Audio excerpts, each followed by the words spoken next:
मेरे मालकिन की बेटी मेरे बार बार गले लगती, वह बार बार मेरे करीब आती। कभी खेल खेल में मुझे किस कर देती, तो कभी मेरे बिस्तर पर आकर लेट जाती। मैं भी मर्द था, आखिर कब तक खुद को रोकता। फिर एक महीने के लिए मालकिन को बिजनेस के सिलसिले में इंडिया से बाहर जाना पड़ा। अब मेरे पास मौका था मालकिन की बेटी के साथ वह सब करने का जो वह मुझसे करवाना चाहती थी। तो दोस्तों, जुड़ रही है हमारे साथ बहुत ही मजेदार कहानी में। यह कहानी 5 साल पुरानी है, जिसमें मैंने अपनी मालकिन की बेटी के साथ रंगरलियां मनाई। मैं एक छोटे से गांव में पला बड़ा हूँ और मेरी उम्र 22 साल है। मेरे पैदा होने के कुछ महीने बाद ही मेरे पिताजी इस दुनिया को छोड़कर चले गए। मेरा नाम हिमांशु है। मैं अपनी माँ की इकलौता बेटा हूँ और मेरी 2 बहनें थी। हम बच्चे धीरे धीरे अपनी माँ के ऊपर बोझ बनने लगे। इसके बारे में मैं सोच सोच कर परेशान रहता था। तभी एक दिन मेरी मुलाकात गांव के एक भैया से हुई, जिन्होंने मुझे दिल्ली के बड़े से मकान में नौकर का काम करने का प्रस्ताव दिया था। मैंने जैसे तैसे अपनी माँ और बहन को मनाया और उनको भगवान भरोसे गांव छोड़कर पैसे कमाने शहर आ गया। जिस घर में मुझे काम मिला था उसमें एक मालकिन और उनकी बेटी रहती थी। बेटी का नाम अनुष्का था। उसे मैं छोटी मेम साहब कहा करता था। मालकिन के पति को मरे हुए काफी वक्त हो चुका था, इसलिए मालकिन उनकी बेटी अनुष्का के साथ ही रहती थी। मालकिन की बेटी मुझसे बहुत लगाव था, क्योंकि वह घर में सिर्फ अकेली रहती थी। जब हमें समय मिलता तो हम खेला भी करते थे और वह मेरे साथ बहुत खुश भी रहती थी। वह हमेशा मुझे अपना दोस्त माना करती थी। वह बेहद खूबसूरत, उसकी मासूमियत और चंचलता उसकी खूबसूरती में चार चांद लगाते आते थे। देखने में तो मैं भी एक खूबसूरत नौजवान था, लेकिन कभी कभी बहुत तरह की हरकतें किया करती थी। मैं कुछ समझ नहीं पाता था। वह रात को अक्सर मेरे कमरे में आ जाया करती थी, मेरे साथ खूब हंसी मजाक करती थी। मुझे भी उसके साथ हंसी मजाक करना बहुत अच्छा लगता था। वह बहुत ही शरारती थी और उसका बदन एकदम भरा हुआ था। अब मुझे उसके यहाँ काम करते हुए 6 साल हो चुके थे और मैं 22 साल का हो चुका था। अनुष्का भी एक खूबसूरत नौजवान लड़की बन चुकी थी। वह मेरे ही हम उम्र की थी। मैं समय समय पर अपने गांव माँ के पास पैसे भेज दिया करता था। सब कुछ ठीक ठाक चल रहा था। अब मेरी जवानी की दस्तक ने मेरी आने वाली पूरी जिंदगी ही बदल दी। मैंने कभी लड़की का स्पर्श महसूस नहीं किया था, हालांकि उनके सारे कामों का मुझे सारा ज्ञान मेरे दिलो दिमाग में बसा हुआ था। एक रात छोटी मेम साहब बातों ही बातों में मेरे से लिपट गई और अचानक मेरे होठों पर किस कर दिया। तो मैं कुछ समझ नहीं पाया, लेकिन इतना जरूर जानता था कि उनके मन में कुछ ना कुछ चल रहा है। छोटी मेम साहब की हरकतें से मेरा मन बेकाबू होने लगा था। अब मुझे भी उनकी जवानी तंग करने लगी थी। मैं बड़ी मुश्किल से खुद पर काबू करता था। फिर वह मेरे रूम पर जाने लगी और कहने लगी कि तुम मेरे रूम में आ जाया करो मौज मस्ती करने के लिए। हमेशा मैं ही तुम्हारे पास आती हूँ, तुम कभी नहीं आते। मैं तुम्हें अच्छी नहीं लगती क्या? मैंने कहा, अनुष्का मेम साहब, ऐसी कोई बात नहीं है। दरअसल मेरा तुम्हारे कमरे में आना शायद बड़ी मालकिन को अच्छा ना लगे।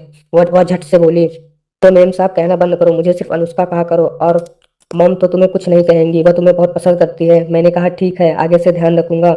वैसे तो मुझे मेम साहब अनुष्का के साथ खेलने में कभी नहीं मना करती थी। शायद इसलिए वह घर में अकेली थी, उसका कोई भाई बहन नहीं था और ना ही उसके पिता, इसलिए वह अपनी बेटी से बेहद प्यार करती थी। लेकिन फिर भी मैं तो एक नौकर था, बस यही सोचकर अपनी हद में रहा करता था। अगले दिन अनुष्का रात को मुझे अपने कमरे में बुला लिया और कहने लगी, चलो लूडो खेलते हैं। थोड़ी देर तक हम दोनों ने लूडो खेला। फिर लूडो खेलते वह मेरे साथ छेड़खानी करने लगी। फिर अचानक, लूडो खेलने का बिल्कुल मन नहीं कर रहा है, चलो कोई अच्छी सी मूवी देखते हैं मोबाइल में। मैंने कहा, ना, अब तुम्हें सो जाना चाहिए, सुबह तुम्हें स्कूल जाना है और रात काफी हो गई है। वह बोली, अभी ज्यादा टाइम नहीं हुआ है, सिर्फ 12 ही तो बजे हैं। उसने मेरा हाथ पकड़कर मुझे अपने बेड पर बैठा लिया। मैं खामोश होकर बैठ गया। उसने अचानक अपने मोबाइल में एक रोमांटिक फिल्म लगाई और कहने लगी, क्या तुमने यह मूवी कभी देखी है? मैंने ना में सिर हिलाया तो वह जोर जोर से हंसने लगी। तुम बड़े ही शर्मीले हो, लड़का होकर भी तुमने आज तक इन मूवियों को नहीं देखा है। मैंने कहा, मुझे वक्त नहीं मिलता, फिर मेरे पास मोबाइल भी तो नहीं है, मैं तुम्हारे जितना अमीर भी नहीं हूँ। मैं जो पैसे कमाता हूँ बस अपने गाँव अपनी माँ के पास भेज देता हूँ। बोली, कोई बात नहीं, तुम टेंशन मत लो, आज मैं तुम्हें यह मूवी दिखाऊंगी। अब मैं समझ गया था कि वो क्या चाहती है। मेरा खुद पर काबू पाना बहुत मुश्किल हो रहा था। मेरा दिल अनुष्का को अपनी बाहों में ले लेने का कर रहा था, कि मालकिन के डर की वजह से मैं वहां ज्यादा देर तक नहीं रुका। मैंने सोने का बहाना किया और उसके रूम से बाहर आ गया। अपने रूम में आकर अपने मन में सोचने लगा, आज तो मैं गड़बड़ हो ही जाती। मैंने खुद को संभाल लिया और अपने मन भी बहला फुसलाकर समझा दिया। मैंने मन में सोच लिया था कि जब भी मुझे मौका मिलेगा मैं मौके का फायदा जरूर उठाऊंगा, क्योंकि अब मैं मौके की तलाश में था। तो मेरा दिल पे काबू पाना बहुत मुश्किल हो रहा था। मेम साहब ने जो आग भड़का दी थी, अब ठंडी भी वही करेंगी। उस रात मुझे बड़ी मुश्किल से नींद आई। एक दिन बड़ी मालकिन 1 महीने के लिए अपने किसी काम से इंडिया से बाहर गई हुई थी। इस बीच अब मैं और उनकी बेटी अनुष्का ही अकेले घर में थे। एक दिन वह नहाने के बाद छोटी मेम साहब कॉलेज जाने का वक्त हुआ तो उन्होंने कहा, हिमांशु, आज मेरा मन नहीं है कॉलेज जाने का। मैंने पूछा, क्यों छोटी मेम साहब, चली जाइए ना। तो अनुष्का मेम साहब बोली, सोच रही हूँ क्यों ना आज मैं तुम्हारे साथ वक्त गुजार लूं। जिन्होंने उस पर छुट्टी मार ली और शांति से अपने कमरे में चली गई। मुझे लगा कि छोटी मेम साहब के दिमाग में आज कुछ और ही चल रहा है, पर मेरे अंदर शुरू करने का जरा भी हिम्मत नहीं थी। इतने में छोटी मेम साहब कमरे से आई, तौलिया ही पहने हुए था और ऊपर हल्का सा कपड़ा उड़ा हुआ था। मैं छोटी मेम साहब को देखकर पागल हो गया और शर्म के मारे अपनी मुंडी नीचे की तरफ घुमा ली। इस पर मेरे चेहरे को अपनी तरफ घुमाते हुए अपने कपड़े को उठाते हुए कहा, मैं जानती हूँ तुम मुझे चुपके चुपके देखते हैं। चलो आज कुआं खुद चलकर प्यासे के पास आया है। उस वक्त कहता भी तो क्या कहता, मैं भी तो खुद इस वक्त का इंतजार कर रहा था। मैं सीधा खड़ा हुआ और मेम साहब को गले लगा लिया। मैंने अनुष्का से कहा, इस दिन का मुझे बेसब्री से इंतजार था। तो अनुष्का बोली, फिर मुझे इतना दूर दूर क्यों भागते थे?